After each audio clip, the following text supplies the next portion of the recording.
एक अष्टपैलू वक्तृत्वपट्टू कीर्तनकार श्री हरिभक्त पारायण पांडुरंग महाराज गिरी वावीकर यांच्या रसाळ वाणीतून तथा विनोदी शैलीतून आपण आज कीर्तन ऐकणार आहात. तरी ज्यांच्या कृपेने हा लाभ आपल्या सर्वांना प्राप्त झाला ते वैकुंठवासी गुरुवर्य हरिभक्त पारायण परमपूजनीय नामदेव महाराज पठाडे यांच्या चरणी कृतज्ञतापूर्वक समर्पण. राम कृष्ण हरी जय जय जय राम कृष्ण हरी जय जय राम कृष्ण जय जय राम कृष्ण जय जय राम कृष्ण जय जय राम कृष्ण.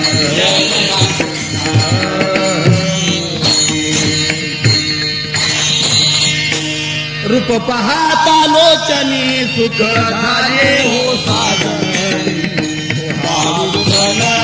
गरबा माधव गरबा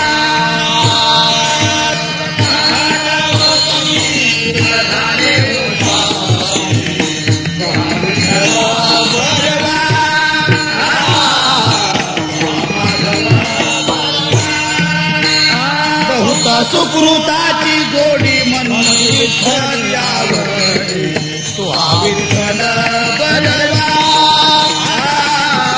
तो हा माधव गरबा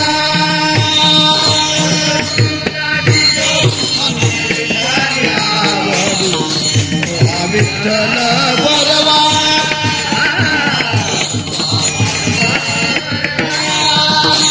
सर्व सुखाचे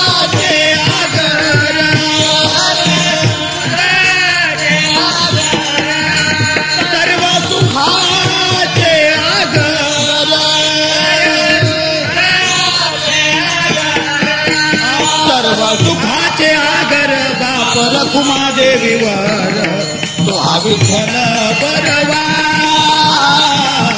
तो हा विठ्ठल बरवा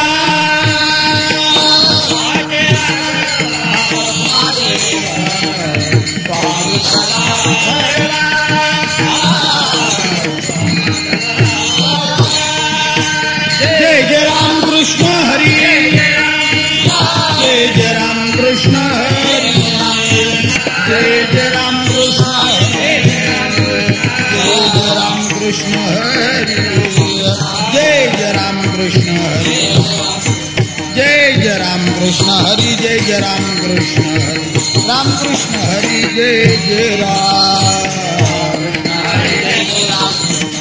जय जय राम कृष्ण हरी जय जय देव जाणता आपुलिया सत्ता एकाएकी आपुलिया सत्ता एकाएकी आपुलिया सत्ता एकाएकी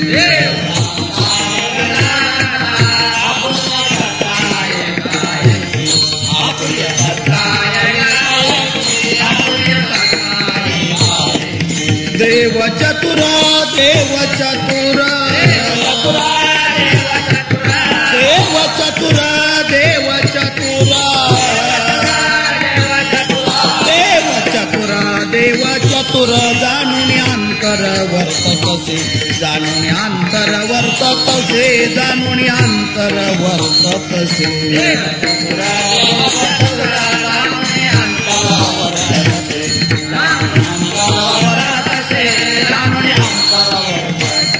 देव निराळा देव निराळा अलिप्त विटाळा तुका म्हणे अलिप्त विटाळा तुका म्हणे अलिप्त विटाळा तुका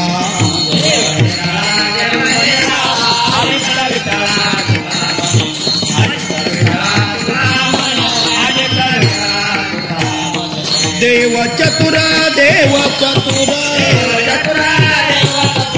देव चतुर देव चतुर देव चतुर देव चतुर जाणून अंतर वर्ततसे जाणून अंतर वर्ततसे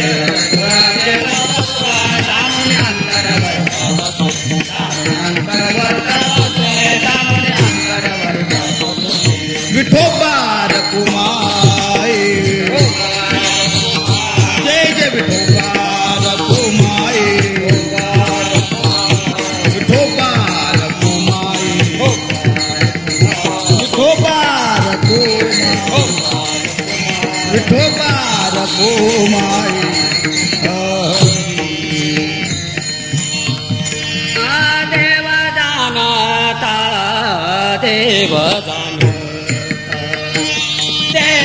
जानता देव जानता देव जानता देव जानता देव जानता देव जानता देव जानता देव जानता देव जानता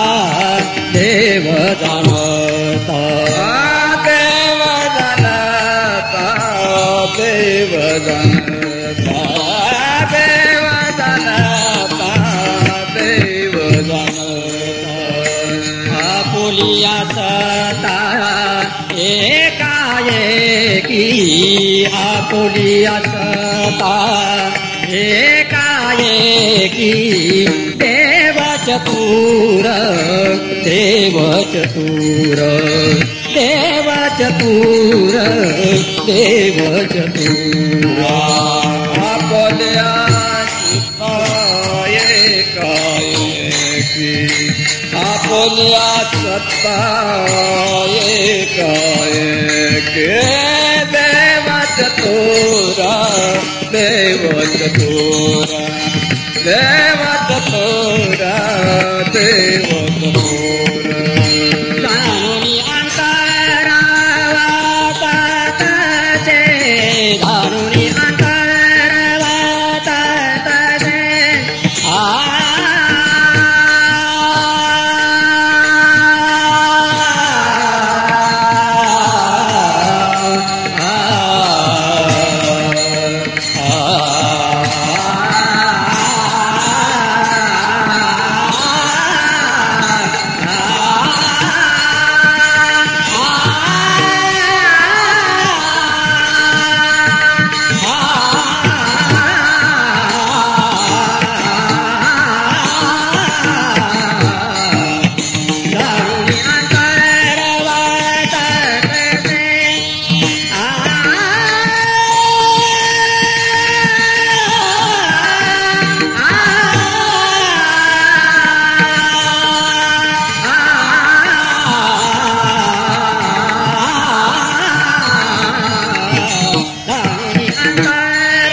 देव चतुर देव चतुर देव चतुर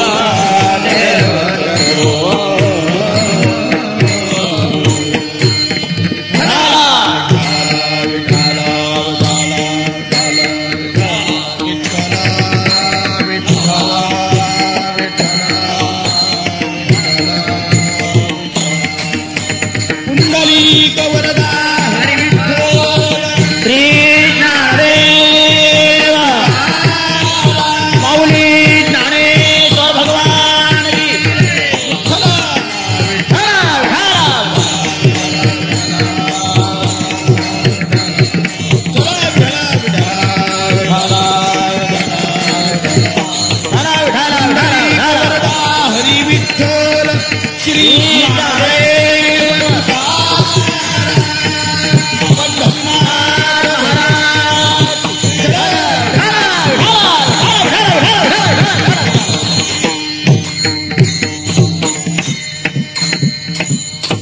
देव जाणता आपुलिया सत्ता एकाएकी देव चतुर जाणवणी अंतर वर्ततसे देव निराळा अलिप्त विटाळा तुका म्हणे देव चतुर जाणवणी अंतर वर्ततसे पांडुरंगा करो प्रथमा नमन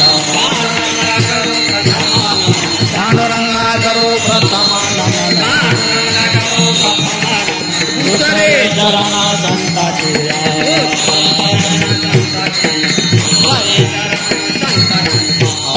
जयांचे केलिया स्मरण होय सकळ विद्येंचे अधिकरण तेचे वंदो श्री चरण श्री गुरूंचे तेचे नमस्कारोनी आता देव जाणता आपुलिया सत्ता एकाएकी देव चतुर जाणवणी अंतर वर्ततसे. प्रस्तुत कीर्तनरूपी सेवेकरिता निवडलेला अभंग जगद्वंद्य जगद्गुरु श्री संत तुकाराम महाराज यांचा महत्वाचा उत्कृष्ट 3 चरणाचा अभंग असून अभंगातील 3ही चरणांचा सरळार्थ असा आहे. जगद्गुरु श्री तुकाराम महाराज म्हणतात देव जाणता आहे आणि संपूर्ण चराचरावर त्याची एकट्याची अकुंठित अशी सत्ता आहे. महाराज म्हणतायत असा जाणता आणि सत्ताधीश जो देव तो मात्र मोठा चतुर आहे. मग द्वितीय चरणात तुकोबाराय म्हणतायत देव चतुर आहे आणि ब्रह्मदेवापासून तर किडा मुंगीपर्यंत याचे यावत जीव मात्राच्या अंतकरणातला भाव जाणतो आणि तो भाव जाणून त्यांच्याशी त्या पद्धतीनं वर्तन करतो. त्यातली त्यात महाराज म्हणतात संपूर्ण जगाची निर्मिती तो करतो पण या विकारी आणि विटाळी जगापासून तो अलिप्त राहतो. म्हणून तृतीय चरणामध्ये महाराज म्हणतात देव निराळा आहे असा निराळा चतुर आणि जाणता तो भगवान श्री परमात्मा आहे. विठला विठला विठला विठला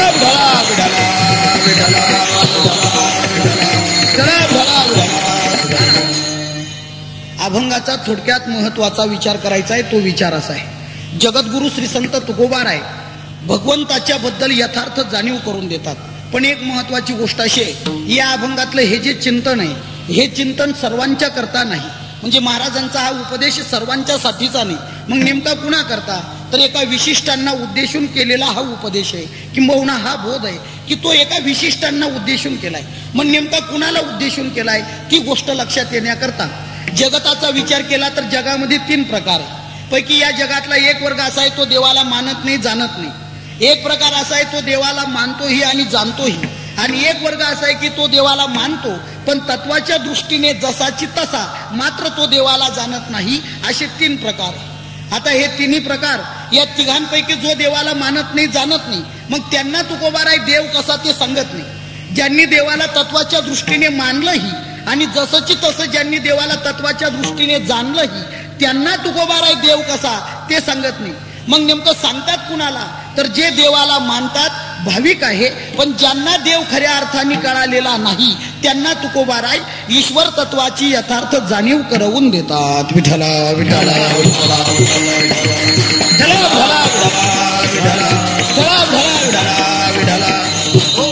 मग जे मानत नाही जाणत नाही त्यांना तुकोबाराय देव कसा सांगतच नाही. का त्याच्यामध्ये सिद्धांत असा आहे सांगणाऱ्यांनी जरूर सांगावं पण सांगून ज्याला काही उपयोग होत असेल त्याला सांगावं. मग ज्याला सांगून जर काही उपयोग होतच नसेल तर त्याला सांगा तरी कशा करता.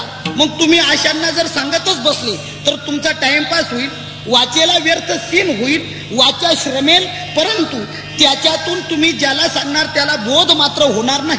मग ज्याला सांगायचंय त्याला जर काही बोध होतच नसेल सांगून जर काही उपयोग होतच नसेल तर मग एकनाथ महाराज म्हणतात अशांना सांगू सुद्धा नका. क्रोधा विश्वासी त्यासी बोध कैता क्रोधा विश्वासी त्यासी बोध कैता क्रोधी अविश्वासी त्यासी बोध कैता क्रोधी अविश्वासी त्यासी बोध कैचा पुली वाचा चिमून पुली वाचा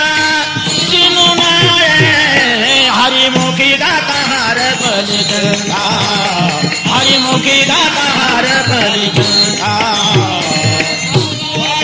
सिनरू नाये व्यर्था तुली वाचा सिनरू नाये हरिमुखी गाता हार बलिता हरिमुखी गाता हार बलिता. एकनाथ महाराज म्हणतात जो क्रोधी आहे अविश्वासी आहे आणि ज्याला सांगून काही उपयोग होणारच नाहीये तर मग त्याला सांगतच बसू नका. व्यर्था पुलिवाच्या शिनवू नये. मग त्याला भगवान सुद्धा अर्जुनाशी बोलताना म्हटले, अर्जुना अतिशय गुह्यात गुह्य असलेलं हे गीता तत्वज्ञान मी तुला सांगितलं, पण तू मात्र ते कोणालाही सांगत बसू नको. मग सांगायचंच ठरलं तर कुणाला सांग आणि कुणाला सांगू नको याचा विचार भगवंताने अर्जुनाला सांगितलाय. मग भगवान म्हटले, अर्जुना इदम तेना तपस्काय ना भक्ताय कदाचन. असे जे असतील तर मग जो भक्त नाही, ज्याच्या ठिकाणी श्रद्धा नाही, विश्वास नाही, तर मग तू अशांना अजिबात सांगू नको. इदम तेना तपस्काय. आणि मग सांगायचं कुणा करता? त्याच्याकरता भगवान म्हटले, या लागी सुमनो आणि शुद्धमती अनिंदकू अनन्यगती. मग परी गौपी त्रया तया प्रती चावळी जे सुखे, जो सुमनाचा आहे, शुद्धमतीचा आहे, म्हणजे चांगल्या बुद्धीचा आहे, आणि जो श्रद्धावान भाविक आहे, मग गौपेही तया प्रती चावळी जे सुखे, मग तू त्याला हे तत्वज्ञान सुखाने सांग. म्हणजे ज्याला काही उपयोग होणार असेल तर तुम्ही त्याला जरूर सांगा, पण उपयोगच होत नसेल तर मग एकनाथ महाराज म्हणतात, व्यर्थ आपुली वाचा शिनवू नये. कारण एक मिनिट ऐका, चांगल्या प्रकारचा उपदेश तुम्ही कोणालाही केला आणि तो वाया गेला, मग काही उपयोग झाला का? उपदेश करून उपयोग झाला का?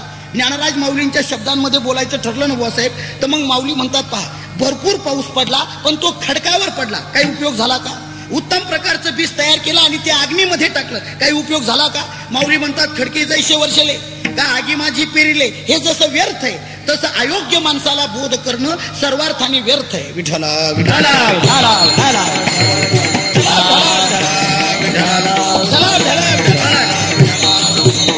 आणि मग व्यवहारातले कधी कधी अनुभव सुद्धा आपले असेच आहेत. पहा, एखादा दुसऱ्याला आग्रह करतो, घाला ना माळ, ओ आओ घाला ना माळ, घाला ना माळ, तर याचं ऐकून तो तर माळ घालतच नाही पण याची राहू देत नाही. मग अशांच्या नादी लागू नका. म्हणजे जो तुमची माळ तोडायला पाहतो त्याला माळ घाल असं म्हणूच नका, त्याच्यापासून काही किलोमीटर दूर राहा. नाही, याच्यापेक्षा आणखी तुम्हाला सांगतो बॉस, काय करा, हे बघा, पेटवायचा ठरला तर कापूर पेटवा, पेटवायची ठरली तर गौरी पेटवा, पण म्हशीचा ताजा पाऊ त्याच्या नादीच लागू नका. हे की नाही? कापूर जसा आहे काडी लावल्याबरोबर पेटतो, गौरी नका का लगेच पेटणं, पण हळूहळू धुपत धुपत धुपत गौरीचा शेवट होतो. हे जसं आहे. आणि म्हशीचा ताजा पाऊ, मग तुम्ही किती काड्या उघडा, किती काड्या नाचवा, ते गौरी म्हणजे तो पोहत पेटतच नाही, पण पेटवायला गेलेल्या काडीला तो पेटता राहू देत नाही, तिला आपल्यासारखं गार करून ठेवतो. मग आशांच्या नादी लागू नका. आणखी याच्यापेक्षा सांगू तुम्हाला, एका झाडावरती माकड आणि चिमणी राहते. 8 महिन्याचा हिवाळ्याचा आणि थंडीचा आणि उन्हाळ्याचा मोसम गेला. ती चिमणी रोज सकाळी उठायची, काडी काडी गवत गोळा करून आणायची आणि घरटं त्या चिमणीनं तयार केलं, उत्कृष्ट घरटं तयार केलं. आणि माकडाने भविष्याचा विचार केला नाही. हिवाळा संपेल, उन्हाळा संपेल आणि पावसाळ्यात आपल्यावरती काय बितेल याचा त्याने काही विचारच केला नाही. चिमणीनं मात्र घरटं तयार केलं. उन्हाळा संपला, उन्हाळा संपल्यानंतर पावसाळ्याच्या सुरुवातीला धोधो धोधो पाऊस सुरू झाला आणि मग चिमणी आपल्या घरट्यामध्ये जाऊन बसली. निवारा मिळाला, आश्रय मिळाला तिला. अजिबात आणि वाऱ्याचा, पावसाचा आणि थंडीचा त्रास झाला नाही. चिमणी आरामशीर घरट्यामध्ये बसली. आणि ते माकड या झाडावर उड्या मार, त्या झाडावर उड्या मार, याचे जांभळं खाय, त्याचे आंबे खाय, टाइम पास केला. आणि मग पावसामध्ये पूर्ण भिजला, गारटला, ओला चिंब झाला, थंडी अंगामध्ये घुसली, थुरथुर थुरथुर करायला लागला, दातावरती दात आपटायला लागले, दैन्य अवस्था झाली त्याची, दिनवाणी पाहवत नाही अशी अवस्था झाली. आणि थोड्या वेळाने पाऊस उघडला. पाऊस उघडल्यानंतर चिमणी घरट्यातून बाहेर आली. चिमणीनं माकडाची ती दिनवाणी अवस्था पाहिली आणि चिमणीचं अंतःकरण कळवळलं. चिमणी त्या माकडापाशी गेली आणि माकडापाशी गेल्यानंतर चिमणी त्या माकडाला म्हटली, का रे बाबा, तुला हात आहे, पाय आहे, माणसाच्या शरीरासारखं तुझ्याकडे शरीर आहे आणि 8 महिन्याचा मोसम तू वाया घालवला, उन्हाळ्याचा आणि हिवाळ्याचा. अरे तू घरटं का बांधलं नाही?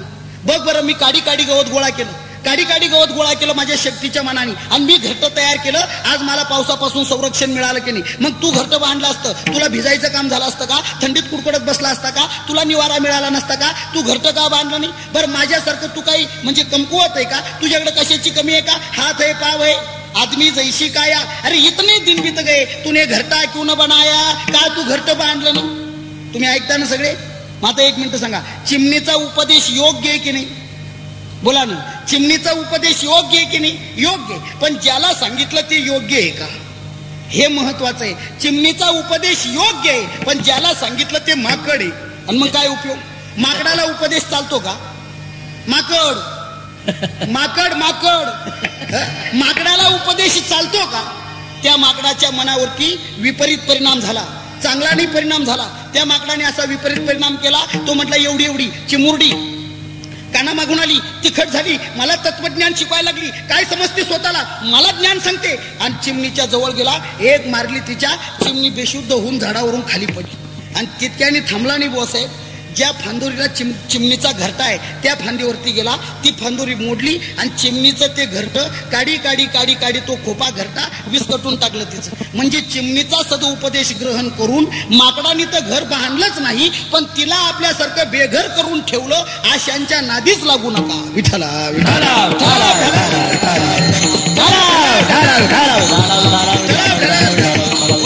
मग माणसाने जरूर सांगावं, सांगणाऱ्यांनी जरूर सांगावं, पण ज्याला सांगून काही उपयोग होणार असेल त्याला सांगावं. तसं ज्याला देव मानायचा नाही, ज्याला देव जाणायचाच नाही. पहिलीच गोष्ट अशी, ज्याला जगातला देवच मानायचा नाही त्याला पुन्हा देव कसा सांगत बसून काही उपयोग आहे का? मग त्याला तुकाराम महाराज देव कसा ते सांगत नाही, हा पहिल्याचा विचार आहे. दुसरा जो वर्ग तुम्हाला मी सांगितला, त्यांनी देवाला मानलंही आणि तत्वाच्या दृष्टीने त्यांनी जाणलंही. नुसतं जाणलं इतकंच नाही बुवासाहेब, त्यांनी देवाला जाणलंही, डोळे भरून त्यांनी देवाला पाहिलंही आणि त्याच्याशी भक्तीच्या द्वारा त्यांनी एकरूप ऐक्य साधलंही. मग तुमच्या लक्षात येईल पहा, जरा गीतेच्या 11व्या अध्यायात येता का सर्वच्या सर्व? आले ना? वा वा वा, छान छान छान, काय गोड माणसं आहे तुम्ही. आले 11व्या अध्यायात 54व्या क्रमांकाचा श्लोक म्हणा. वा म्हणा 54व्या क्रमांकाचा श्लोक. भक्त्यात्मना नेयाशक्य अहमेवं विधोर्जुन ज्ञातुम द्रष्टुंच तत्वेन प्रवेष्टुंच परंतप.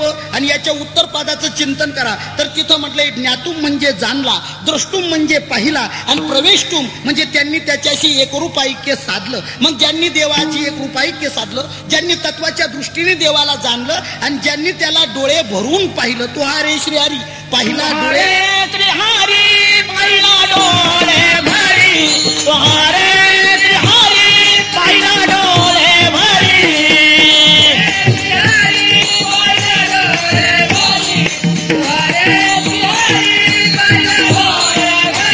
पाहता पाहणे दुरी सारिया, पाहता पाहणे दुरी सारिया, तुहारे श्री हरी पाहिला डोळे भरी, तुहारे श्री हरी पाहिला डोळे भरी.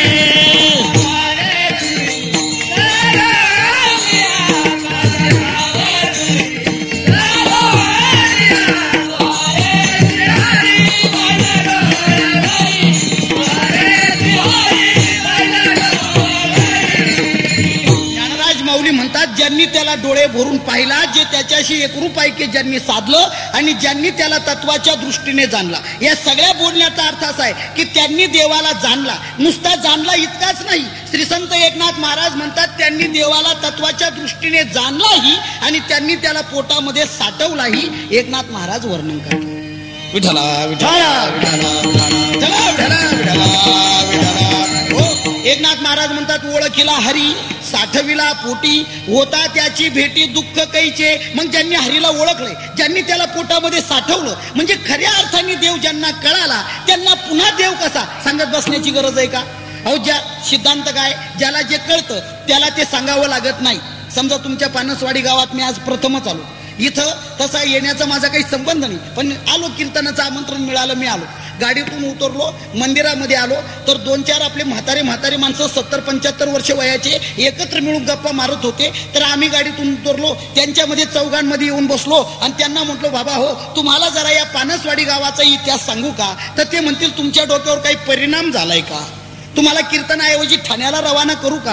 म्हणजे बाबा, या पानसवाडी गावात आमचा जन्म झाला, इथं आमचं बालपण संपलं, तारुण्य गेलं, म्हातारपण संपलं, 70-80 वर्षी या मातीशी आमचा संबंध आला आणि तुम्हाला इथं येऊन अजून 70 मिनिटं सुद्धा झाले नाही आणि तुम्ही म्हणता या गावाचा इतिहास सांगू का? म्हणजे तो परिचय तुम्ही सांगायला पाहिजे का आम्हाला? म्हणजे ज्याला जे कळतं त्याला सांगावं लागत नाही. आणखी एक म्हणतो सांगू तुम्हाला, एक आचार्य इतका तरबेज आहे, इतका हुशार आहे, हजारो लोकांचा स्वयंपाक बिनचूक बनवतो आणि कोणतेही पदार्थ बिनचूक बनवतो. त्याला एक म्हातारी म्हटली, बाबा तुला पिठलं कसं करतात सांगू का? हा येडेपणाच नाही का? म्हणजे ज्याला जे कळतं त्याला ते सांगावं लागत नाही. तसं ज्यांनी देवाला तत्वाच्या दृष्टीने जाणला, ज्यांनी देवाला ओळखला, ज्यांनी त्याला पाहिला, ज्यांनी पोटामध्ये साठवला, याचा अर्थ ज्यांना खऱ्या अर्थाने देव कळाला त्यांना पुन्हा देव कसा सांगत बसण्याची गरज नाही. मग तुकोबाराई त्यांना देव कसा ते सांगत नाही. मग नेमकं हे चिंतन आहे कुणा करता? तर ते चिंतन या वर्गा करताय की जे देवाला मानतात, भाविक आहे.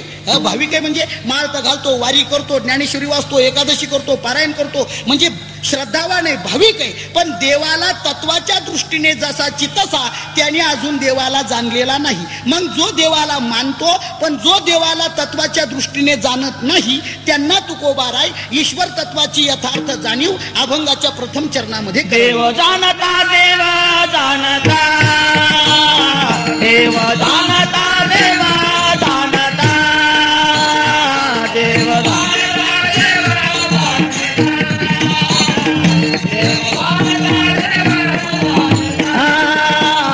देव जाणता, देव जाणता,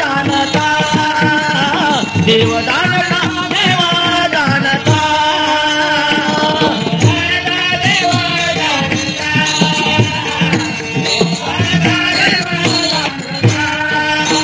देव जाणता, देव जाणता, आपुली सत्ता एक आहे की. देव जाणता, देव जाणता, आपुली सत्ता एक आहे की. आपुली सत्ता एक आहे की. देव चतुर, देव चतुर, देव चतुर, देव चतुर.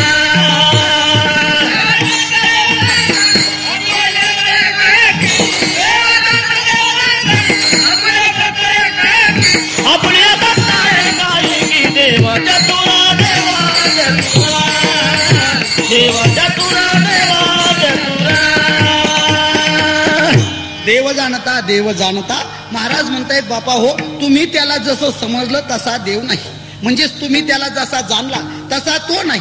आणि मग काही बुद्धिवाद्यांनी तुकोबारांना प्रश्न विचारलाय, महाराज आमच्या समजल्याप्रमाणे जर तो नाही, आम्ही त्याला समजतो तसा जर तो नाही, तर मग देव आहे तरी नेमका कसा?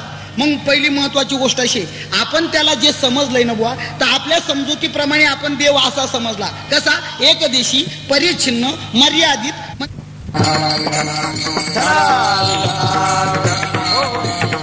चला तुम्ही मात्र लक्ष राहू द्या सगळे. इथपर्यंत आपण चिंतन करून आलोय, म्हणजे कॅसेटची हे बाजू संपली. इथपर्यंत आलोय ना आपण सगळे. आता बी साईड मध्ये आपण घुसलोय. आपल्या समजुतीप्रमाणे देव नाही, मग आपण त्याला जसा समजला संकोचित. मंदिरात त्यातली सुद्धा आणखी बरेच गैरसमज आहे. पहा, सकाळी सकाळी एक मनुष्य घरातून बिडी पीत पीत बाहेर निघाला, मंदिरापर्यंत आला. मंदिरापाशी आल्यानंतर आता संस्कारी मन आहे, दर्शन तर देवाचं केलं पाहिजे, पण दुसरी गोष्ट अशी, बिडी बरीच मोठी शिल्लक आहे, बोटभर बिडी शिल्लक आहे. मग बिडीचा तर काही मोह सुटणं, ती तर काही फेकाविषयी वाटणं, आणि संस्कारी मन दर्शन केल्याशिवाय पुढे तर काही निघणं. काय करावं, काय करावं? बरं, एवढी मोठी बिडी ती टाकणं योग्य नाही, कारण त्या बिडी पिण्याचं सुद्धा सूत्र आहे बुवासाहेब. काय सूत्र? त्या बिडीचं सूत्र असं आहे, त्या बिडीला खालच्या बाजूनी म्हणजे चपट्या बाजूनी जो दोरा गुंडाळलेला असतो, त्या दोऱ्यापर्यंत ती बिडी पीत आणली तर तिची पुरी किंमत वसूल होती, आणि दोऱ्याच्याच वर फेकली तर मग ती तोट्यात येतं. ते त्याच्याकरता बिडी तर बरी शिल्लक आहे, बिडीचा मोह सुटत नाही, दर्शन तर केलं पाहिजे. काय करावं? मग त्याने आयडिया केली. काय आयडिया? 2 बोटाच्या सापटीमध्ये ती बिडी पकडली, तो बिडीचा हात असा मागे धरला, मंदिरात पार गाभाऱ्यात मूर्तीपर्यंत गेला, आणि देवाच्या पायावर त्यांनी डोकं ठेवलं. भगवंताची विनंती करू लागला, अन्यथा शरणम नास्ति त्वमेव शरणम मम तस्मात् कारुण्य भावेन रक्ष रक्ष परमेश्वर, रक्ष रक्ष परमेश्वर, रक्ष रक्ष परमेश्वर. देवाची विनंती करू लागला. तो म्हटला, देवा माझं रक्षण कर बरं, आता मी घरातून बाहेर पडलोय बरं, कामावरती चाललोय बरं, ड्युटीवर निघालोय बरं, इकडे तिकडे चाललोय बरं, पण मला तिकडेच आणि रस्त्याने कुठे अटॅक येऊ देऊ नको बरं, त्यातली त्यात ऍक्सिडेंट मध्ये माझा नंबर लागू देऊ नको बरं, बायका मुलांमध्ये मला सुखरूप घरी येऊ दे बरं संध्याकाळी. रक्ष रक्ष परमेश्वर. आणि माग बिडी पकडलेली हातामध्ये, रक्ष रक्ष परमेश्वर. आणि देवाचं दर्शन केलं, आणि दर्शन करून तसाच बाहेर निघाला. पाठ दाखवली नाही देवाला, मंदिराच्या गेट पर्यंत गेला, आणि गेट मधून बाहेर निघाला, आणि बिडी फुकीत रस्त्याने चालला. म्हणजे त्याचा गैरसमज कळाला का? काय गैरसमज? त्याचा समज असा आहे, त्याला असं वाटतं देवाला माझी पुढची बॉडी दिसते आणि मागची बिडी कुठं दिसते. सांगा भाऊसाहेब, तत्व खरं असं आहे का? कबीरदास महाराज म्हणतात, बाबा कोणत्या धुंदीत तुम्ही आहेत, जरा विचार करा, अरे जरा चिंतन करा. चिट्टी के पाव में घुंगरू बाजत आहे तो वो भी अल्लाह सुनता है. कबीरदासजी म्हणतात, मुंगीच्या पायात वाजलेलं घुंगरू ज्याला ऐकायला जातं त्याला आपली बोटभर बिडी दिसायची नाही का? म्हणजे ही केवढी फसवेगिरी आहे, अवघडच आहे की नाही? तुम्ही 1 मिनिटं बसल्या बसल्या चिंतन करा. काय चिंतन? अहो मुंगी केवढी, त्या मुंगीचा पाय तरी केवढा, मग तिच्या पायातलं घुंगरू तरी केवढं, त्या घुंगरातला खडा तरी केवढा, आणि त्या खड्याचा आवाज केवढा, बेंडबाजी एवढा, असं आहे का? लेकिन वो भी अल्लाह सुनता आहे, तो सुद्धा आवाज ज्याला ऐकायला जातो त्याला याची बिडी दिसायची नाही का? म्हणजे आपण देवाला संकोचित समजला, मंदिरापुरता एक दिवशी परिच्छिन्न समजला, तर मग तुकोबाराय म्हणतात सज्जना हो, तुम्ही जसा समजला तसा देव नाही, आणि तुमच्या समजुतीप्रमाणे तो नाही, आणि जसा देव आहे तसा तुम्हाला समजलेला नाही. मग महाराज आम्ही समजला तसा जर तो नाही तर मग तो नेमका आहे तरी कसा? मग महाराज म्हणतात तुमच्या समजुतीप्रमाणे तो नसून देव जाणता, तो सकल काही जाणता आहे. जाणता म्हणण्यामध्ये 3 गोष्टी आहे. महाराज म्हणतात तो सर्वव्यापी आहे, तो सर्वांतर्यामी आहे, आणि तो सर्वज्ञ आहे. सर्वज्ञ आहे म्हणून त्याला सगळं कळतं, सर्व ठिकाणी व्यापून आहे म्हणून त्याला सर्व कळतं, आणि तो सर्वांच्या अंतःकरणातच आहे म्हणून त्याला सर्व काही कळतं. विठ्ठला विठ्ठला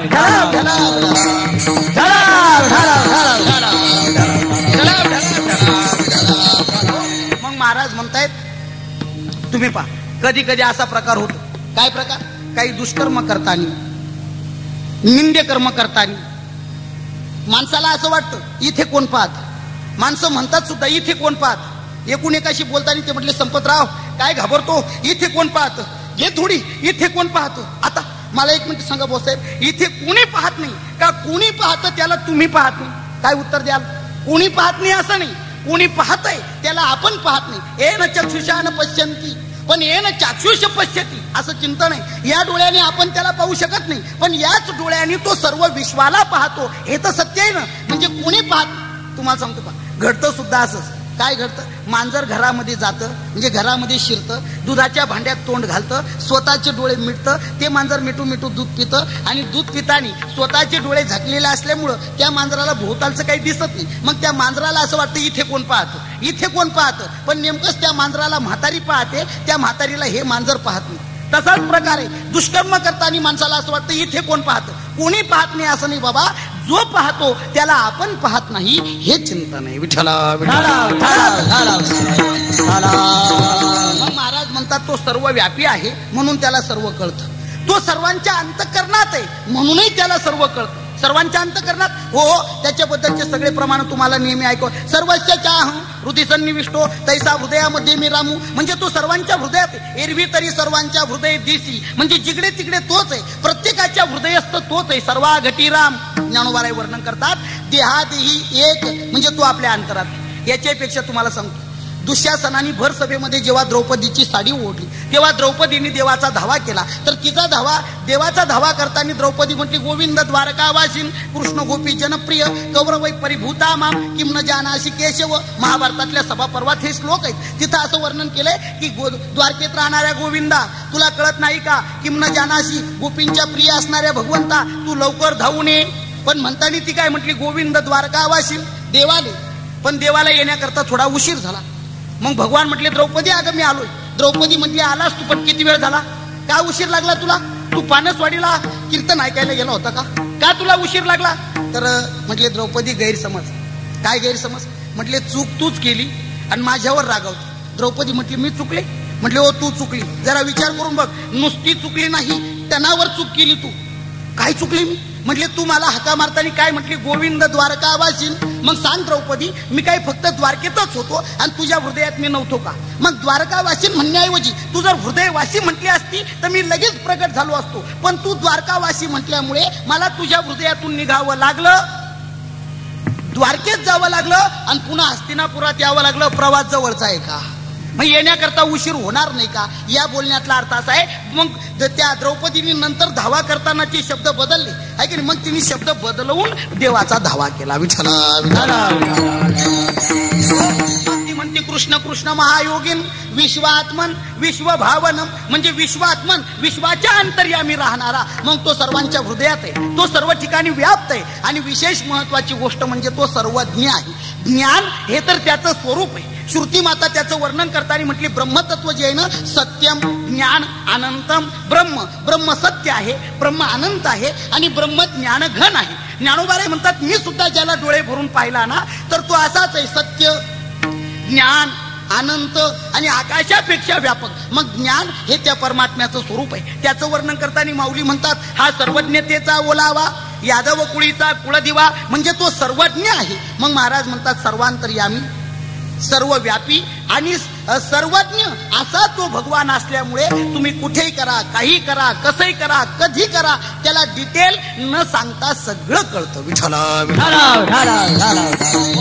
सगळे अभंग त्याच्याबद्दलचे पहा. न सांगता तुम्हाकडे येते अंतर, न सांगता कळे अंतरीचे गुज, मग किंवा जाणे जीवीचे सकळ नारायण. भगवान परमात्मा सर्वांच्या अंतकरणातलं जाणतो, त्याला सांगावं लागत नाही, आहे की नाही. किंवा अंतरीचे बीज जाणे कळवळा व्यापक सकळा ब्रह्मांडाचा, म्हणजे महाराज म्हणतायत सर्व ठिकाणी व्यापून तो असल्यामुळे त्याला न सांगता कळतं. महाभारतातले एक म्हणजे प्रसिद्ध उदाहरण नेहमी सर्वांकडून सर्वांनाच ऐकवलं जातं. असं उदाहरण आहे, पांडवांच्या नाशाकरता कौरवांचे सगळे प्रयत्न फेल गेले, एकही प्रयत्न सक्सेस झालाच नाही. तेव्हा दुर्योधन सचिंत होता. पांडवांच्या नाशाकरता काय उपाय करावा, तर शकुनी मामाला आयडिया सुचली. शकुनी मामाला आयडिया सुचल्यानंतर शकुनी मामा म्हटला दुर्योधना आयडिया. म्हटले काय, तुला जर पांडवांना संपवायचं असेल तर तुला स्वतःला वज्रदेही झालं पाहिजे. त्याकरता एक काम कर, आत्ता आणि असा द्रोणाचार्यांकडे जा, वज्रदेही होण्याचा उपाय विचार. दुर्योधन द्रोणाचार्यांकडे आला, सांगितलं आचार्य वज्रदेही होण्याचा उपाय सांगा. द्रोणाचार्य म्हणतायत बा दुर्योधना, वज्रदेही होण्याकरता काय करावं लागतं मला माहित नाही,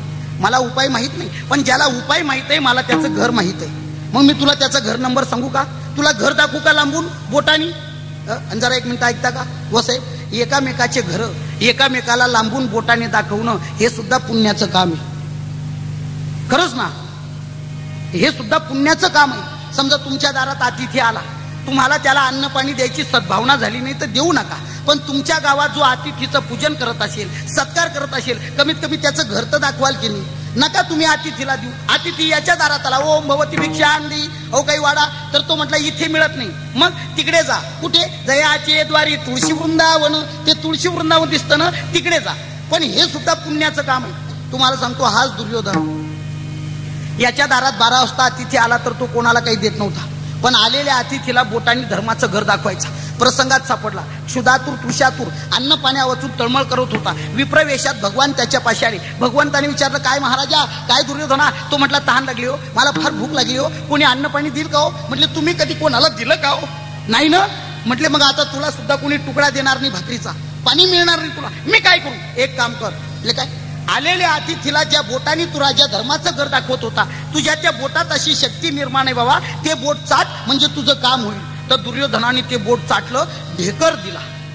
ऐकलं ना तुम्ही सर्वांनी, ऐकलं ना. मग मी कशा करता सांगितलं तुम्हाला, नाहीच अतिथीला काही देता आलं तर देऊ नका, पण जो खाऊ पिऊ घालीत असेल त्याचं घर तरी दाखवीत जा. आलीच वेळ तर काम तरी होईल. बोट चाटून पोट भरण्याचं दुर्योधनावर तो प्रसंग. अहो काही माणसं फार अवघड आहेत भाऊ, काही माणसं खूप अवघड आहे. दारात अतिथी आला तर त्याला भाकर देत नाही, पाणी देत नाही. बरं नका कधी ना, जो देतो त्याचं घरही दाखवत नाही, नका का दाखविन. बरं दाखवू नको, देऊ नको, पण ती काही दाखवतही नाही, देतही नाही. पुत्र त्याच्यावर सोडतो, मोठ्या येऊ. अरे बाबा देऊ नको, काही दाखवू नको, पण कुत्र तर त्याच्यावर घालू नको ना. असे काही महाभाग आहे. चला, मला तुम्हाला इथपर्यंत सांगायचंय. तो द्रोणाचार्य म्हटले दुर्योधना, मला उपाय माहित नाही, घर माहित नाही, दाखवू का तुला. म्हटले दाखवा. काय करू. म्हटले धर्मराजाकडे जा. धर्माचं नाव ऐकल्यावर दुर्योधनाची तिडी कुठली. दुर्योधन एकदम संतापला. टेम्परेचर 90च्या पुढे गेलं, तळाच्या आग मस्तकाला गेली. कोण, धर्म. धर्म. आणि तुम्हाला जरा सांगू का, त्याचंच नाव दुर्योधन. बरं का, त्याचंच नाव दुर्योधन. कोणाचं, धर्माचं नाव ऐकल्यावर ज्याची तिडीक उठते ना, त्याचंच नाव दुर्योधन. लक्षात येईल ना तुमच्या, धर्माचं नाव ऐकल्यावर ज्याची तिडीक उठते ना, त्याचंच नाव दुर्योधन. असं समजू नका तेव्हाच होता ना, आता नाही. आता खूप आहेत गल्लोगल्ली घरोघरी, धर्माचं नाव ऐकल्यावर ज्याची तिडीक उठते. आणि मग त्या द्रोणाचार्यांनी सांगितलं, बाबा दुर्योधना, तुझ्या समजुतीप्रमाणे धर्म नाही बाबा, तू समजतो त्यापेक्षा धर्म फार वेगळा आहे. जा. नाविलाज झाला आणि मग आला. धर्मापाशी आल्यावर तो म्हटला, हो हो काय द्रोणाचार्यांनी पाठवले तुमच्याकडे, काय काम. म्हटले मला ते वज्रदेव होण्याचा उपाय विचारण्याकरता पाठवले, तर तो उपाय सांगा. आता एक मिनिट ऐका बरं का. आपल्याकडून वज्रदेव होण्याचा उपाय विचारणार हा आपल्या 4 भावांसह आपल्या प्राणावर संकट आणणार, म्हणजे आपला मुर्दा पाडणार, ठार मारणार. धर्माला माहित नव्हतं का, पण यांनी विचारल्यावर धर्म खोटं बोलला का? धर्माचं तत्वच आहे, सत्यम ब्रूयात प्रियम ब्रूयात म ब्रूयात सत्यम प्रियम प्रियंच नानृतम ब्रूयात एष धर्म सनातना सत्यम वद. धर्माचं तत्वच आहे. याहीपेक्षा एकनाथ महाराज काय सुंदर वर्णन करतात पहा. एकनाथ महाराज म्हटले, करावया पांडवांचे निर्दळन, वज्रदेही व्हावया आपण, वर्म पुसतसे दुर्योधन, परी धर्म असत्य वचन न बोले. धर्माने सांगितलं, एक काम कर, तुझी माता गांधारी आयुष्यभर डोळ्यावर पट्टी बांधून पातिव्रत्य धर्म सांभाळलाय तिने. तिच्या समोर तू नग्न अवस्थेत जा. तिने नकशिकांत तुला दिगंबर अवस्थेत पाहिलं, तू वज्रदेह होशील. यांनी विचार केला, घरातली घरात उपाय करून पाहायला काय हरकत आहे. आणि तो कपडे उतरवले आणि आईला निरोप दिला. आधी ना ऐकले निघाला. तेवढ्यात देवाला कशी वार्ता कळाली. ब्राह्मणाचा म्हणजे विप्रवेश घेतला आणि रस्त्यात येऊन उभा राहिला. या वाड्यातून त्या वाड्यात दुर्योधन घुसायचा, तर त्या अंगणामध्ये नेमका देवाला आणि देवाने दुर्योधनाला ते दिगंबर अवस्थेत पाहिलं. म्हटले, राम राम नमस्कार. त्याची तर हिंमत होई ना नमस्कार घालण्याची. तेवढ्यात यांनी जसं काही ओळखलंच नाही. जसं कोण? महाराज दुर्योधन. अरे बापरे, आपण अशा अवस्थेत कुठं चालला? दुर्योधन म्हटला, मी ते सर्व काही तुम्हाला नंतर सांगतो, पहिलं तुम्ही कोणते सांगा. ते हे म्हटले, मी ब्राह्मण आहे, विप्र आहे, ज्योतिषी आहे. मी ज्योतिषी, भविष्य सांगण्याचं काम करतो, भविष्य जाणतो, ज्योतिषी आहे. मला साऱ्या जगाचं भविष्य कळतंय, म्हणून तर इथं येऊन उभा आहे. ज्योतिषी आहे मी. असं का? अरे म्हटले, ज्योतिषी महाराज मी आईकडे चाललो. का बरं? अशा अवस्थेत वज्रदेह होण्याचा उपाय एकाने सांगितला. असा अघोरी उपाय तुम्हाला सांगितला कोणी? म्हटले, त्या धर्माने सांगितला. म्हटले, तो धर्म तुमच्या वाईटावर टपलेला, तुमचं वाटोळं करण्याकरता कुरुक्षेत्रावर तुमच्या विरुद्धाने लढाई करण्याकरता युद्धासाठी उतरलेला तो, आणि तुम्हाला महाराज चांगला सल्ला सांगाल का? हा म्हटलं, मला वाटलंच होतो, पण त्या द्रोणाचार्यांमुळे नाविलाज झाला म्हणून मी गेलो. बरं तुम्ही भेटले, आता इथूनच परत जातो. म्हटले, तसं नका करू, आता निम्म्या रस्त्यात आले, आईपर्यंत जाऊन या, बघा काय घडतं ते. पण म्हटले, कमीत कमी कमरेला तर काही गुंडाळा. म्हटले, माझ्याकडे काहीच नाही ना गुंडाळायला. मग तो म्हटला, मी तयारीनिशीच आलेलो आहे. त्याने ते फुलांच्या हार गुंडाळण्याकरता दिले. याने ते हार गुंडाळले. आईपाशी गेला. आईने पट्टी सोडली. पाहता पाहता कमरेपाशी आली. आईनं सांगितलं, दुर्योधना घात झाला. बाळा घात झाला. काय आई? सांगितलं, बाळा कधी न सुधरवता येणारी चूक झाली. संपूर्ण देहात वज्रदेह झाला. कमरे म्हणजे मांडीमध्ये तू कच्चा राहिला. हे कोणी दिलं तुला? म्हटले, ब्राह्मण भेटला त्याने दिलं. त्याच ब्राह्मणाने तुझा घात केला, मांडीमध्ये कच्चं ठेवलं. दुर्योधन मनात संतापला. अरे अरे अरे. दुर्योधन म्हटला, आपल्याला जो भेटला तो कोणी ब्राह्मण वगैरे नसून विरोधी पक्षाचा हस्तक असावा आणि त्याने हा कट साधलेला असावा. तो म्हटला, दुर्योधन आता जातो त्याचा बेत पाहतो, पण तो का मुक्कामाला आलेला होता का? अहो, हार दिले, त्याचं काम झालं, ते निघून नाही गेलं आहे की नाही. आणि नंतर ऐका ना, भीमाचं दुर्योधनाचं गदा युद्ध झालं. भीमाला दुर्योधन कसा चाटपणला. भीम थकला. शेवटी त्या थकलेल्या भीमाने दुर्योधनाला गदा मारता मारता प्रेक्षकांमध्ये बसलेल्या भगवंताकडे चोरून नजरेनं पाहिलं आणि तिकडून देवाने त्याला असं खुणवलं. भगवंताने अशी खून केली म्हणजे त्या खुनेतून संकेत केला, अरे मांडी पाहून हन. आणि मग त्यांनी याच्या मांडीवर गदा प्रहार केला. त्याचं काम झालं. भीमदादान भगवान बाहेर निघाला. चालले रस्त्याने. भीमदादा म्हटला, कृष्णा इतर जागेवर मी त्याला फार मारलं पण काहीच झालं नाही, मांडीवर गदा मारली आणि लगेच तो मेला, हा काय प्रकार आहे? तेव्हा भगवान म्हटले, भीमा त्याच्या मागे फार मोठा इतिहास आहे बाबा, सगळा सांगून कशाला 11:30 वाजवीत बसू. पण भीमाई फार हुशार होता. तो म्हटला, कृष्णा म्हटले काय 11:15 आटपला असा शॉर्टकट सांग ना थोडासा. मग म्हटले, बाबा तो तुमचा देव भोळा भाऊ नाही का? तो तुमचा गणटिळा माळकरी हरिभक्त नाही का? म्हटले, आमचा दादा युधिष्ठिर. हा म्हटले, तो तुमचा धर्माचा पुतळा धर्म. यांनी त्याला वज्रदेह व्हायचा उपाय विचारला आणि त्यांनी येड्याने उपाय सांगितला. बरं तर बरं, योग्य वेळी मी आलो. हा इकडे उपाय पडताळायला चालला. मी योग्य वेळी पोहोचलो. ते हार त्याला दिले, त्याच्या कमरेला गुंडाळले, म्हणून मांडीत तो कच्चा राहिला. सांग भीमा, योग्य वेळी मी आलो नसतो, हार त्याला दिले नसते आणि मांडीला जर झाकलं नसतं, मांडीत कच्चा राहिला नसता, आज तो कोणाला आटोपला असता का? आणि मग भीम म्हटला, कृष्णा एक विचारू का? म्हटलं काय? अरे तू द्वारकेत राहतो. दुर्योधनाने माझ्या दादाला उपाय विचारला, माझ्या दादानी त्याला उपाय सांगितला. हा प्रकार हस्तिनापुरात घडला. तू द्वारकेत होता. हे सगळं तुला सांगितलं कोणी? तू तुझा मोबाईल नंबर कोणाकडे ठेवलेला आहे की इथं? हे तुला वार्ता कळ. आणि मग तुकोबारे म्हणतात, सज्जना हो, त्याला कोणी सांगावं लागत नाही. का सांगावं लागत नाही? तर त्याचं कारण देव जाणता त्याला न सांगता कळतं. असा भगवान श्री परमात्मा तुमच्या समजुतीप्रमाणे एकदिशी नसून तो सर्व काही जाणत आहे. देव जाणता आणि असा जाणता जो तुकाराम महाराज म्हणतात, चराचरावर त्याची एकट्याची सत्ता आहे. या विश्वामध्ये त्याच्या वाचून दुसरी कोणाचीच सत्ता नाही. तुकोबाराय त्याचं वर्णन करतात. ते कोणी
करतात. महाराज म्हणतात बस येथोनी तेथवरी आता नाही सत्ता अनिकाची, चराचरावर त्याची सत्ता आहे. 3 प्रकारची सृष्टी आहे ना, देवसृष्टी, दानवसृष्टी, मानवसृष्टी. यामध्ये 33 कोटी देवांवर सत्ता त्याची, राक्षसांवर सुद्धा सत्ता त्याची, आणि तुमच्या माझ्या आपल्या सर्वांवर सत्ता त्याची. त्याच्या वाचून काहीच नाही. 33 कोटी देवांना असा अहंकार झाला की त्यांना वाटलं आम्ही सगळे म्हणजे समर्थ आहोत. पण त्या केनोपनिषदामध्ये फार सुंदर कथा भाग आहे. देवादैत्यांचं युद्ध झालं. देवादैत्यांच्या युद्धात दैत्यांचा पराजय झाला. 33 कोटी देवांना वाटला माझ्यामुळे विजय, त्याला वाटलं माझ्यामुळे, त्याला वाटलं माझ्यामुळे, याला त्याला वाटायचं माझ्यामुळे विजय. अग्नी म्हणायचा मीच जे जाळं सुटलो राखुंडी करून टाकली सगळ्यांची. तेवढ्यात वारा तिथं आला. वारा त्याला म्हटला पांगळ्या, अरे जिथं पडला तिथंच पडतो, तू काय सारं गाव जाळतो, उगाच माझ्यामुळे सगळा प्रकार घडला. काय मी यायचो तुला इथून उचलायचो तिकडे न्यायचो, तिथून उचलायचो तिकडे न्यायचो, तिथून, आणि म्हणून माझ्यामुळे विजय. मग वारा म्हणायचा माझ्यामुळे, अग्नी म्हणायचा माझ्यामुळे, पाणी. आणि तेवढ्यात ओम तत्वातून एक असं शक्ती निर्माण झाली. सगळ्यांनी त्याच्याकडे पाहिलं, कोण कोण. आणि मग त्या इंद्राने काय केलं, सर्वांची परीक्षा घ्यायची ठरली. इंद्र अग्नीला अगोदर म्हटला तुझा, आणि कोण आहे त्याला विचारून. अग्नी त्याच्या पाशी आला आणि अग्नीने त्या पुरुषाला विचारलं कोण आपण. तो म्हटला मी कोणते नंतर सांगतो, पण तुम्ही कोणते आधी सांगा. मग त्या अग्नीला जास्तच राग आला, अपमान झाला ना त्याचा. हो, मोठ्या माणसाला तुम्ही कोण असं विचारलं म्हणजे त्याचा अपमानच नाही का. अग्नीला त्यांनी विचारलं माझा परिचय नंतर सांगतो, पहिलं तुम्ही कोणते सांगा. आणि मग अग्नीचा अपमान झाला. अग्नी म्हटला माझा परिचय नाही तुम्हाला, तुम्ही ओळखत नाही मला. म्हटले नाही. अग्नी म्हटला अहो मला ओळखत नाही असा कोणही जगात. जिवंत माणसाला तर माझा परिचय आहेच आहे, पण मेलेल्यांना सुद्धा माझ्याशीच घात आहे ना, मला ओळखत नाही असा कोण आहे. आणि मग म्हटले ठीक आहे कोण तुम्ही. म्हटले मी अग्नी. काय काम करता. म्हणजे दहनाचं काम करतो, जाळायचं का असं का. आणि मग त्या पुरुषाने एक गवताची काडी ठेवली. म्हटले एवढी काडी जाळून दाखवा. अग्नीला जाळायचं तर सोडा, आता एवढी गवताची, त्रिभुवनाला जाळायचं काम करतो, त्याला काय काम सांगितलं तुम्ही, गवताची काडी जाळून दाखवा. हा सुद्धा आणखीच अपमान झाला. अहो पंतप्रधान तुमच्या गावात यावेत, आणि पंतप्रधान तुमच्या गावात आल्यावर तुम्ही पंतप्रधानांना म्हणून मंदिराचं काम चाललंय, प्लॅस्टर सगळं आवरत आलंय, 2च गोण्या सिमेंट कमी आलं तेवढं आणून द्या. म्हणजे त्यांच्या लायकीचं काम आहे का ते. तसं यांनी गवताची काडी त्या अग्नी पुढे ठेवली. म्हटले जाळून दाखवा. तुम्ही दहनाचं काम करता ना, मग जाळून दाखवा. आणखीच अपमान झाला. अग्नी म्हटला जाळून दाखवा. त्यांनी जाळायचा प्रयत्न केला, जळाली तर नाहीच बुवा, पण साधी गरम सुद्धा झाली नाही. आणि मग अग्नी नर्वस झाला, खजील झाला, आणि तो अग्नी हाताशून परत गेला. मग वाऱ्याला पाठवलं. वारा आला. कोण आपण. म्हटले वायू, पवन. वारा मी. काय काम करता. म्हटले वास सगळं उडवायचं, त्रिभुवन उडवायची शक्ती माझ्यात आहे. असं का. ही गवताची काडी उडून दाखवा. आणि मग सगळ्या देवांचा अहंकार घालवला. मग देवांवर सत्ता त्याची, 33 कोटी देवांवर, आणि राक्षसांवर सुद्धा सत्ता त्याची. चला भाऊसाहेब तुमच्या माझ्या आपल्या आपण सुद्धा सगळे व्यवहार करतो, ही कोणाची सत्ता. खातो पितो हिंडतो फिरतो उठतो बसतो बोलतो चालतो, कोणाची सत्ता. महाराज म्हटले ही सगळी देवाची सत्ता. काय गोडे पान. डोळ्यांनी बघतो, ध्वनी परिसतो, कानी पदी चालतो, जिव्हेने रस चाखितो, मधुर ही वाचे आम्ही बोलतो, हाताने बहुसाल कामे करीतो, विश्रांती ही घ्यावया, घेतो झोप सुखे फिरोनी उठतो, ही ईश्वराची दया. आपलं शरीर चालतं बोलतं, ही देवाची सत्ता. चाले हे शरीर कोणाचे असते, कोण बोलवी ते हरिविन, देखवी ऐकवी एक नारायण. मग तुमच्या माझ्यावर त्याची सत्ता. चराचर याच्यापेक्षा आणखी सांगू का, ही चेतन सृष्टी जशी सांगितली ना, याच्या व्यतिरिक्त जडसृष्टी आहे, तर जडसृष्टीवर सुद्धा त्याचीच सत्ता. पा हे पर्वत जर इकडं तिकडं हलत चालत राहिले तर मग पर्वत जर इकडं तिकडं हलत चालत राहिले तर मग माणसांचं जगणं मुश्किल होऊन जाईल. मग पर्वतांना सांगितलं तुम्ही हलायचं नाही, या जागी बसा. समुद्राला सांगितलं बाबा तुझ्या काठावर मुंबई महानगर आहे, आणि तू जर उग्र रूप धारण केलं ना मग मात्र मोठं अवघड काम होईल. त्याकरता एक काम कर. म्हणजे काय, ही रेषा आहे ना कधीच ओलांडायची नाही. त्या दिवसापासून समुद्र त्याच्या रेषेच्या आत आहे, आणि पर्वत आपली जागा म्हणजे धरून बसलेला स्थित आहे. मग पर्वत जागा सोडत नाही, समुद्र रेषा ओलांडत नाही. ही कोणाची आज्ञा. मुख्यमंत्र्यांची नाही. भगवान म्हणतात अर्जुना हे आज्ञा माझी, ही माझी आज्ञा. कोणती. पर्वती बैसकान संडावी, समुद्र रेखानं ओलांडावी, पृथ्वी भूते व्हावी, ही आज्ञा माझी. आईसा जो समर्थ त्याच्याही पेक्षा असं वर्णन केलंय. पहा काय वर्णन. नामदेवरायांचाच अभंग आहे. नामदेवराय म्हणतायत मेघांनी वर्षावे पर्वती बैसावे, वायून विचारावे तुझी असत्ते, ऐसा तू समर्थ ब्रह्मांडाचा धनी, असा जो भगवान चराचरावर त्याची सत्ता आहे. मग महाराज म्हणतात देव जाणत आहे, चराचरावर त्याची सत्ता आहे आणि संपूर्ण सृष्टीचा कारभार त्याच्या सत्तेमध्ये चालतो. झाडाचं पान सुद्धा त्याच्याशिवाय हलत नाही, वृक्षाचे पान हाले ज्याची सत्ता. बर, मग इतकं ऐकल्यानंतर बुद्धिवाद्याने विचारलं, महाराज म्हटले ठीक आहे, काय हे बघा तुमचा देव संपूर्ण सृष्टीचा कारभार करतो, तो जाणता आणि सत्तावान आहे, पण का व्यवहार असा आहे, साधं 4 माणसांचं कुटुंब चालवायचं म्हटलं तर कुटुंब चालवणारा चतुर लागतो, गावाचा कारभार करणारा त्यापेक्षा चतुर लागतो, तालुक्याचा कारभार करणारा त्यापेक्षा चतुर लागतो, जिल्ह्याचा कारभार करणारा त्यापेक्षा चतुर लागतो, राज्याचा कारभार करणारा त्यापेक्षा चतुर लागतो, देशाचा कारभार करणारा त्या. मग इथे तर अनंत राज्य, अनंत जग, अनंत विश्व, अनंत सृष्टी, या संपूर्ण जगाचा कारभार सृष्टीचा जो चालवतो तो तुमचा देव चतुर आहे का, असा जेव्हा प्रश्न विचारला तेव्हा तुकोबाराय म्हटले काय बोलता, चतुर आहे का? अहो नुसता चतुर नाही, सामान्य चतुर नाही, तो चतुरांचा चतुर आहे. अभंगाचं दुसरं चरण. देवा चतुर देव चतुरा, देवा चतुर देव चतुरा,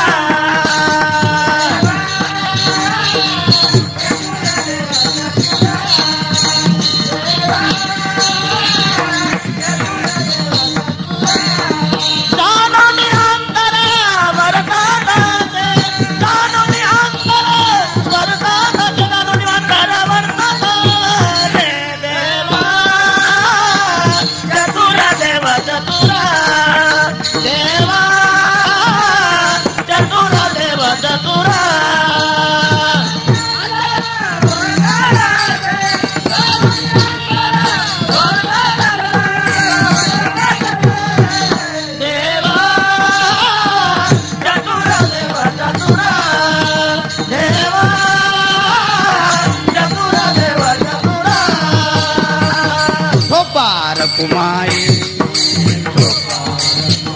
जय जय धोपार कुमाई, धोपार कुमाई. महाराज म्हणतात तो नुसता चतुर नाही, सामान्य चतुर नाही, तर चतुरांचा शिरोमणी तो देव चतुर आहे. मग देव चतुर आणि सर्व सृष्टीतल्या प्रत्येक जीवाचा अंतःकरण जाणून भगवान त्याच्याशी त्या पद्धतीनं वर्तन करतो. जाणून अंतर्वर्त तसे, त्याच्याबद्दल वर्णन करताना असं वर्णन आहे, भजन्ते यथा देवान देवापि तथैवतान, किंवा गीतेच्या 4थ्या अध्यायात त्याचं हेच वर्णन करताना भगवान म्हटले, अर्जुना ये यथा माम प्रपद्यन्ते तंस तथैव भजाम्यहम मम वर्तमान वर्तन्ते मानुष्य पार्थ सर्वशा, एरवी तरी पाही जे जैसे माझ्या ठाई भजती तया मी ही तैसाची भजी. सर्वांच्या अंतःकरण जाणतो आणि प्रत्येकाची इच्छा जाणून ती पुरवतो, त्याच्याशी तशा पद्धतीनं वर्तन करतो. जया जैशी वासना तया तैशी पुरवावे, तुका म्हणे पूर्वी इच्छा जया तैसा विठ्ठल. आणि म्हणून महाराज म्हणतात जाणून अंतर वर्ततसे देव चतुर. आणि असा जो चतुर आहे तुकोबारे म्हणतात, पण संपूर्ण जगत त्यांनी निर्माण केलंय, पण त्यांनीच निर्माण केलेल्या या विकारी आणि विटाळी जगाशी तो आता संबंधित नाही, तो याच्यापासून अलिप्त आहे. अभंगाचं तिसरं. देवा निराळा, देवा निराळा, देवा निराळा, देवा निराळा, देव निराळा, देव निराळा, देव निराळा. आणि कविताळा तू का माने, आणि कविताळा तू का माने, देवा चतुरा, देवा चतुरा, देवा चतुरा, देवा चतुरा. आणि कविताळा तू का माने, आणि कविताळा तू का माने, देवा चतुरा, देवा चतुरा, देवा चतुरा, देवा चतुरा. ज्ञानेश्वर माऊली, ज्ञानराज माऊली तुकाराम, माऊली ज्ञानेश्वर माऊली, ज्ञानराज माऊली तुकाराम. तुकोबाराय त्यांनी हे जगत निर्माण केले. जगताची आपण नेहमी म्हणतो, नेहमी बोलतो, नेहमी ऐकतो की प्रसवला विश्व तोची, सर्व होय जाणता किंवा महाराज म्हणतात जेणे हे विश्व निर्मियले महर्षी देवा संस्थापिले 21 स्वर्गाते धरिले सत्ता मात्रे आपुलिया. मग त्यांनी विश्व निर्माण केले जगत त्यांनी, पण त्याच्यापासून जरी जगत आहे तरी पण या विकारी आणि विटाळी जगाशी आता मात्र तो संबंधित नाही. त्याचा अलिप्त पण सांगताना 7व्या अध्यायामध्ये भगवान म्हणतात अर्जुना जसं अग्नीपासून धूर आहे पण धुरात अग्नी नाही, पाण्यापासून वीज आहे पण विजेत पाणी नाही. किंवा 9व्या अध्यायामध्ये हेच अलिप्त पण सांगताना असं म्हटलंय की पाण्यापासून फेस आहे पण फेसामध्ये जसं पाणी नाही तसं जगत देवापासून आहे, पण या विकारी आणि विटाळी जगाशी आता मात्र तो लिप्त नाही, तो या सर्वांपासून अलिप्त आहे. म्हणून देव निराळा अलिप्त विटाळा. तुका म्हणे असा तो निराळा आहे. विटाळा म्हणजे विकारी विटाळी जगापासून तो अलिप्त आहे. असा निराळा तो मात्र मोठा चतुर आहे, चतुरांचा शिरोमणी चतुर आहे. आणि असा चतुर असलेला जो महाराज म्हणतात तो जाणता आणि सर्व सत्ताधीश आहे. मग देव जाणता आपुलिया सत्ता एकाएकी देव चतुर जाणून अंतर वर्ततसे. जय विठ्ठल जय जय विठ्ठल जय जय विठ्ठल. आ बोललेले